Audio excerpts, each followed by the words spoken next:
Welcome to Atlanta Live. I'm Ann White, and we're at First Baptist Church Woodstock, behind the scenes at the God's Not Dead 2 concert tour. We've got some very special guests here tonight, so you're going to want to get comfortable, take a seat, and we're going to take you on a tour behind stage. But first, I want to introduce our first guest. We're going to talk to one of the bands that's going to be performing tonight. So please help me welcome Audio Adrenaline. Thank you guys so much for being here today. I know that you guys have just started this tour. I know y'all been touring with Newsboys for a while, but the God's Not Dead 2 concert tour was last night was your first night. This is your second stop on the tour. And so I want to hear a little bit about that, but I'm going to introduce you first. So Adam, and I would say last names I'm gonna have to look, but I know you, Adam A.G. Yes. I know your parents well, yes. and I appreciate you being here. You guys travel a long way, but you're going to be going a lot further after this trip. So next we have Dave Stovall, correct? Yeah, you said it right. A lot of people say Stovall. Oh, good. So thank you. All right, I got that right. And Brandon Bagby. You got it. And Jack, let's see, it is Jack Campbell. Yeah. Thank you guys. So I want to hear a little bit about each one of you. So why don't we start here with you, Adam? Tell me a little bit about, let's start kind of way back. Okay. When did you first start singing? Well, that's not that far back, actually. Oh, no, I didn't know that. I picked up a guitar when I was 19. Really? And started playing and started singing and started leading worship at our youth group there at church, and then in college at Arizona State.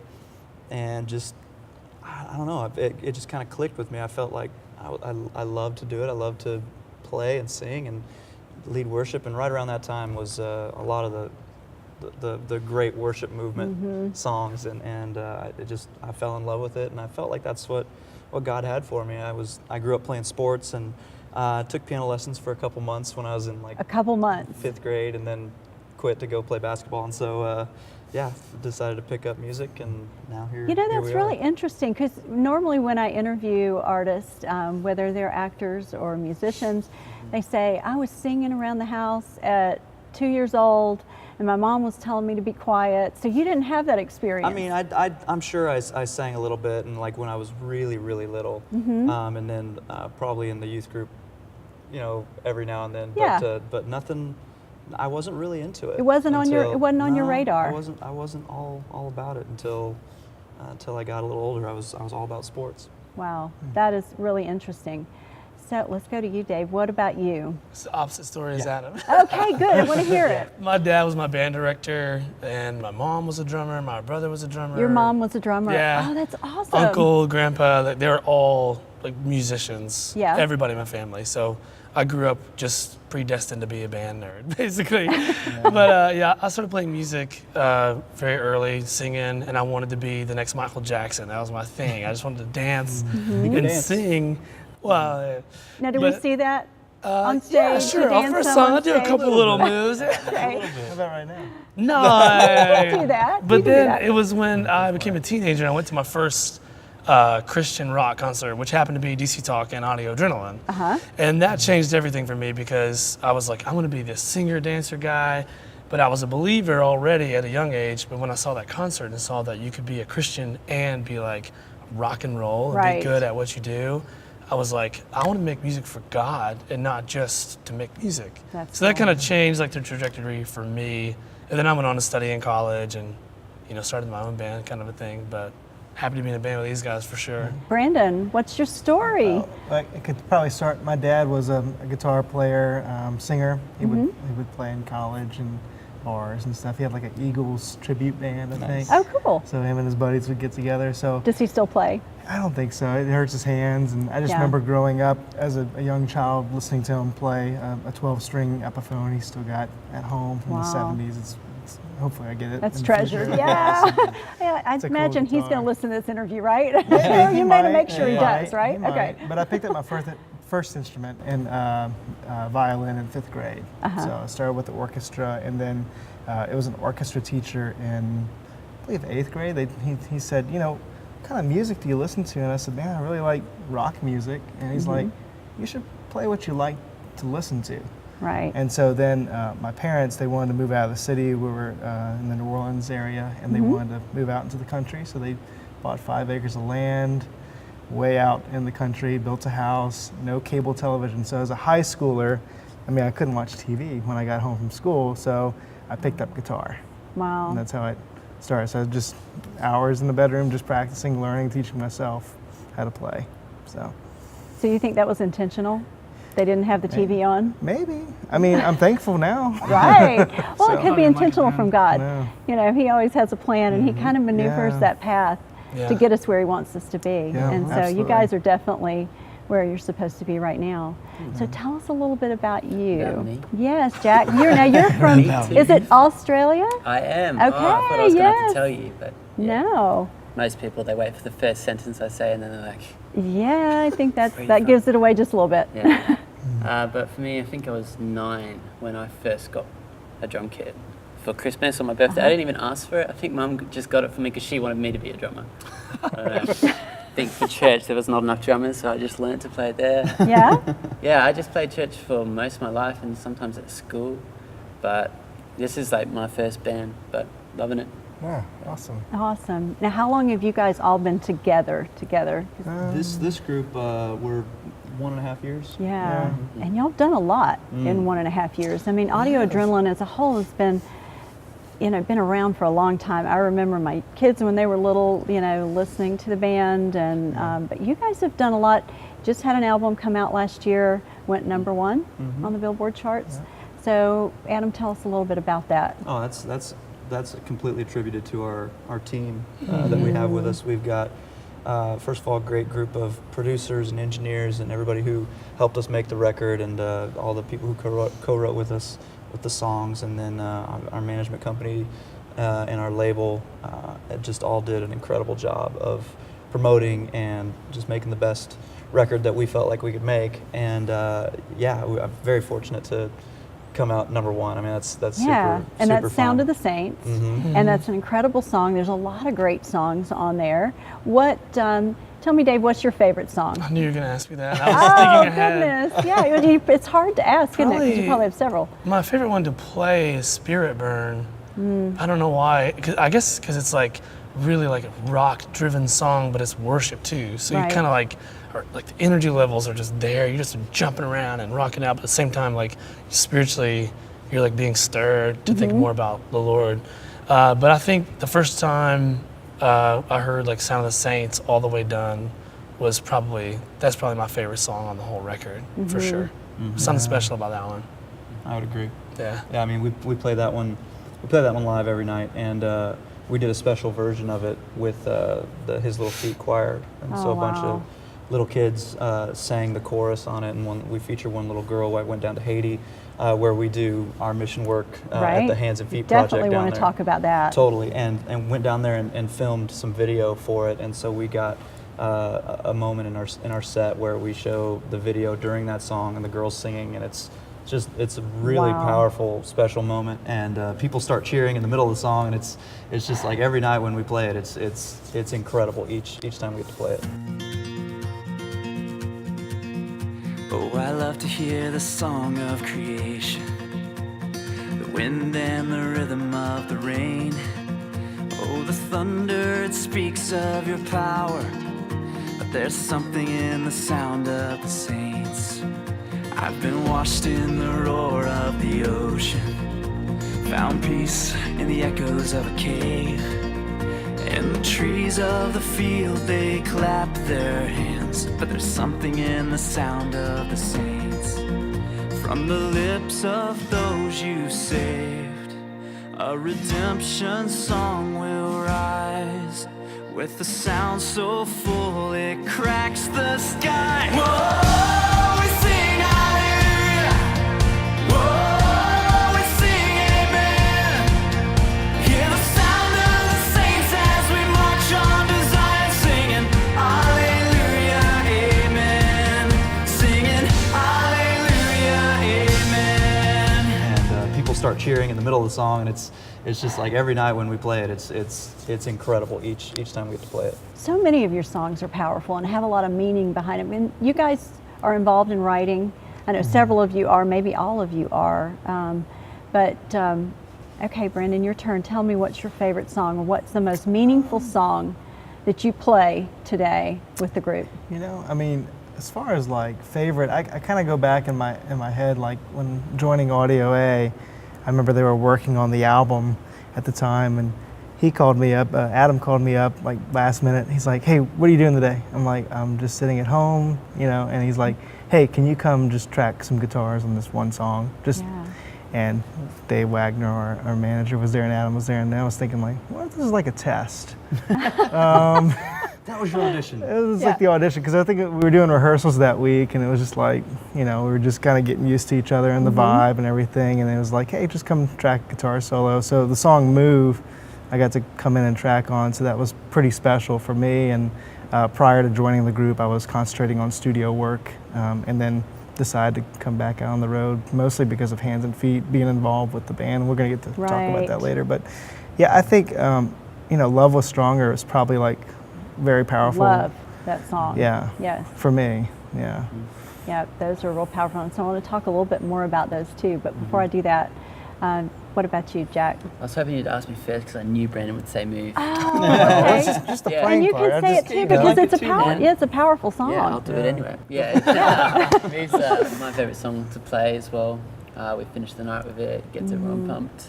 And but also the message, it's not just a fun song to play, Right. but it's getting up and moving, being active in our faith rather than just being like a Sunday sit at church Right. kind of Christian, you know? No prayers, no moments of silence, nothing. One of your students sent a text to their parents. Did this happen? If you're asking whether I responded to a student's question, yes. I think faith is something that people are willing to either discuss, certainly they're willing to argue about, debate. So I think someone's faith being put on trial in many respects is something that happens sort of in a strange way all the time in this world.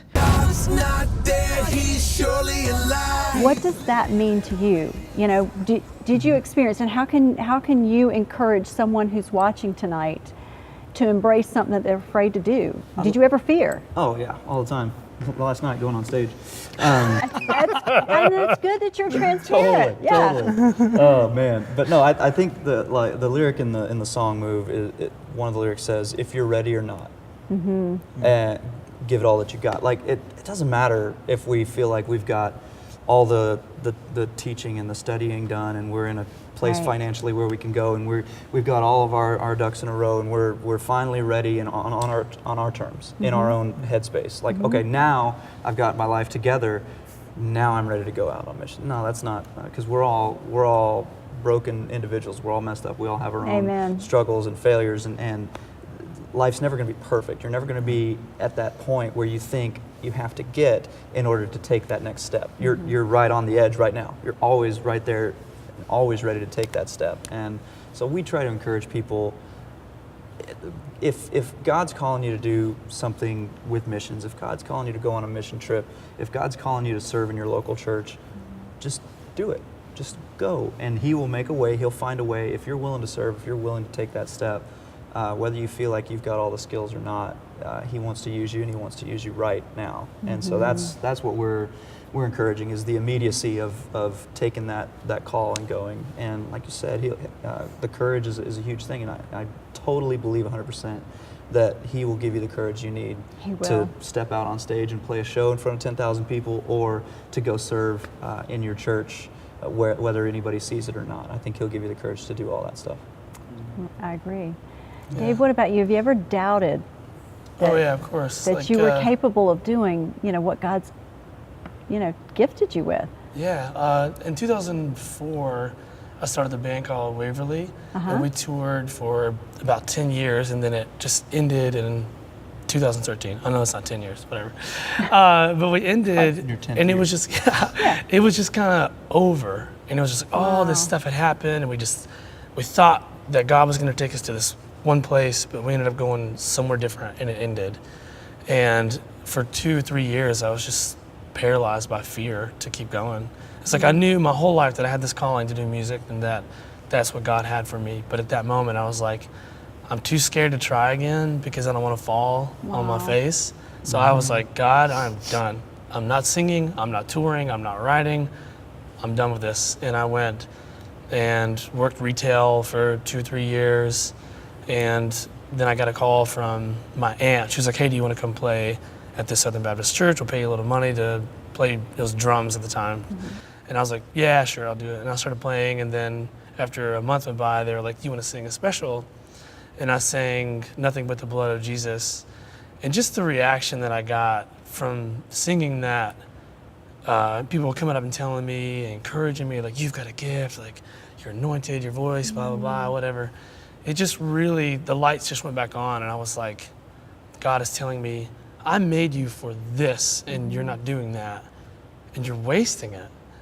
And there's other people that would want to do that, so what are you gonna do? And I was like, okay, and I kind of opened myself back up to it, and I was like, God, whatever you want me to do, that's where I'm gonna go. So I started writing again. People were being more encouraging, and then after a few weeks of that, Mark Stewart, the original lead singer of Audio A, called me up. He's like, let's go get some dinner. I was like, okay. He's like, he's probably gonna ask me to work in Hands and Feet, or he's probably gonna say, do you wanna write some music together? But instead he was like, do you wanna join Audio Adrenaline? And I was just like, oh my gosh. Like, I said I wasn't gonna do this anymore, but this opportunity just slapped me in the face. And my wife was like, I think you've gotta take it. And I was like, I think I have to. Like, even though I don't know if I'm ready, I've gotta do this. And it hasn't been easy, but it's been incredibly fulfilling spiritually and, you know, all around. It's been an incredible journey. And I never will regret making that decision to step back out again. But yeah, paralyzed with fear. What an awesome Then testimony. God We opened the all door. are. Yeah. You know, in some walk in our life, and people watching are going to say the same thing. They're paralyzed with fear in some stage, and that's not where God wants us. He wants us to be strong and courageous, and you know, and just take that leap of faith. And you just you'll never see it coming. What he has for you. No, You not in a won't. million years. Because if you did, you'd say, no, I don't think so. I can't do that. I mean, don't you think? I mean, Yeah. it's kind of You like can't Abraham. imagine. If he knew where he was going and what he was going to go through, Abraham would have said, no way, Lord, Right. not going to. But he told him a little bit along the way, and God knew you needed that encouragement and, you know, prepared you for that opportunity. What makes nonviolence so radical is its unwavering commitment to a nonviolent approach. Isn't that sort of like what Jesus meant when he said that we should love our enemies? Yes, you have heard it said, love your neighbor and hate your enemy.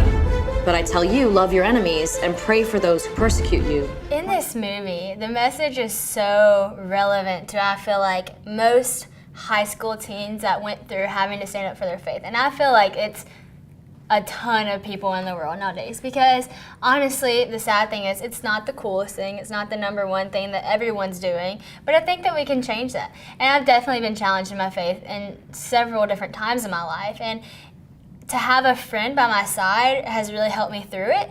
And so for me to play a friend, helping someone through, you know, standing up for their faith and being by our side, it's good for me because, you know, I've actually been there in real life. And so I think it'll help a lot of people seeing this in the movie, because they'll be like, I went through that, I've done that before, and I got through it, and now I can go help other people. And I think it really will mean a lot to a lot of people, because it does to me. Okay, Brandon, share if you've ever doubted or you've ever been paralyzed with fear or... I had my first gig when I was 21. I was in college and I was working with an integrity music artist. And after doing that, I decided, you know, I was involved with Hurricane Katrina. The artist was out of New Orleans, and his management urged him to move up to Nashville and leave to New Orleans. And so the opportunity was, do you leave with him or do you stick around, you know, and stay? And I was in my last semester of college. And so I made a hard decision and decided to stay, finish school, and I ended up working in management with companies in corporate America, and I still always had a tug on my heart to pursue doing music as a career, and I had fear. I had fear of moving to Nashville and doing it. And I just wanted to stay in my safe zone of my safe job and retirement plan and everything just set up, you know, and what we think is safe, and it's not safe. Right. But I learned that later on because I left and moved to Nashville with one contact, one friend, and that was it, and just took a leap of faith completely. Just put everything in storage, moved up with I think some clothes, some gear, and guitars, and like an air mattress, and found some guys to live with on Craigslist. I didn't even know who they were. Oh no. Just took a Glad they were saved. leap of faith. Yeah. And it took about a year and a half, and I got married during that time, and I was working retail jobs. I was doubting, like, am I supposed to be here? And I was like, I'm gonna go interview for big boy suit and tie jobs again and start doing that. But God kept closing those doors. Wow. And I was like, am I supposed to be here? And then, about a year and a half into it, I decided, I'm gonna quit my normal day job that's not paying hardly anything. And then I did that, which could be stupid on some levels. And I took a giant leap, and then the doors just started opening. Yeah. It was incredible. So. Well, we sure are glad you guys all did. Yeah, and tell me, Jack, what about you? I mean, when did you move to the United States? I was 17, about to turn 18 when I first came the first time. There's been so many trips. And you don't look like you're much over that right now. So 17 and 21 17 now. and a half. So you've only been here a few months. Okay, just checking. Yeah, but I definitely struggled with doubting, what I was supposed to do. I wanted to be in a band. Didn't think it would happen. Sacrificed a bit before I did leave my country. I left my family. Wow. Because I thought it was what I wanted. I wanted to drum, but I think it was me finding out that that's what God wanted me to do. I wasn't doing it for music, I was doing it for God, because I think it was me trying to get this gig for so long, and then as soon as I was like, God, is this even what you want me to do? And I said, you know what, if you don't want me to do music, I won't do it. I feel like the very next week we had our first practice. Yeah, and then ever since then it's been like, put God first. Seriously, I say that all the time. Like, putting you first today, God. Because when you do that, it's not just good for him, it's like great for you. I couldn't believe it. Everything fell into place. Yeah. It's like that verse, seek first his kingdom, and then all these other things will come. That's true for me. Yeah, so that's my story. Beautiful. That is awesome. And I think that's so encouraging. Really what we try to do on these interviews is just share with our audience some transparency and say, life is not, perfect. When they see you guys, and they see you up on stage, or I see you up on stage, and y'all are so put together, you're having such a great time, you've got so much energy, but life is just really not like that, Then we have the down days. It's all over the place, but it's about, if you could say one thing to someone who, maybe say a teenager, who's struggling with their identity and saying, I don't know where I'm supposed to be, where I fit in, what I'm supposed to do. What would be your encouragement? Yeah, I mean, I would say, first of all, don't give up. Don't give up on yourself. Don't give up on life, because I know that's a struggle of a lot of people, that they feel like the easy way out is just to be done with it. And I would say, don't give up, and don't find your identity in what people think about you. That's something that we have all had to learn, that we are still learning. Playing music is something that you deal with that every day, because not everybody likes every kind of music. Not everybody likes the way that you do what you do. In any walk of life, not everybody likes the way you look or the way that you act, or it's just how it is. People are all different. We're all completely different. And so if there are a group of people at your school or at your work or whatever that, don't like you or whatever, it doesn't matter, because we find our identity first, like Jack said, God first. We find our identity in what God thinks about us, and He created us exactly like we are for a specific reason, for a specific purpose. He didn't make a mistake when He created each and every one of us. There's not a group of people that are like, okay, those people are the ones that were a little bit messed up, we can make fun of. No, we all have our own unique creation. That's what we are. And so I feel like whenever you are able to find your worth in what God thinks about you, obviously He sent His Son to die for us and take care of us, and has His Holy Spirit here living with us now. And when you find your identity in that, then all the other things of the world just seem minute. And anything that a person, that a lot of times it's a stranger, somebody online, or somebody says something, your music sucks, your music's terrible, you guys are awful, you shouldn't do this. That it happens all the time. I'm sure. And it's like, okay, that's a random person, it's fine, because I know God has me exactly where I want to be. And the same thing on the other side is, you can't get too high when people praise you, because then you'll fall right back down. If you hang on what people think, it'll be a roller coaster. But if you set your sights on exactly what God has for you, and you find your worth in Him, then you're gonna be set. So much more, we couldn't cover it all just in one interview, so we'll have to do it again. Well, thanks for having us. Thanks so much thank for you. being here with us, and thank you for being here with us, and don't go away, we've got more. One of your students sent a text to their parents. Did this happen? If you're asking whether I responded to a student's question, yes. And your answer incorporated the words of Jesus. What were you thinking, Grace? The Thawleys are asking that you be fired, plus revocation of your teaching certificate. How do we make this go away and not get blood on our hands? We let the ACLU do it. We're going to prove once and for all that God is dead. The Newsboys, the We Believe God's Not Dead tour. We believe in God the Father. We believe in Jesus. With Audio Adrenaline, OBB, and Ryan Stevenson. Feed the Children presents a night of worship, encouragement, and celebration. We Believe God's Not Dead with the Newsboys. Tickets are available now online at premierproductions.com. Produced by Phil the Gap Concerts. Hi, I'm Ann White, and I'd like to invite you to read my new book, 7 Steps to Courage, available at 7stepstocourage.com. I believe it will empower you to make courageous choices. We all need courage, no matter what we're going through. Courage to face something difficult, to face a diagnosis of a disease that we've just been told we have, or to deal with a troubled relationship and have the courage to heal that relationship and to confront the issues that we've been dealing with. My greatest desire is that my courage will inspire you to have courage to face whatever difficult circumstance or trial that you're going through. I really hope you'll go out and purchase this book and be encouraged and inspired to gain the courage you need to make courageous choices.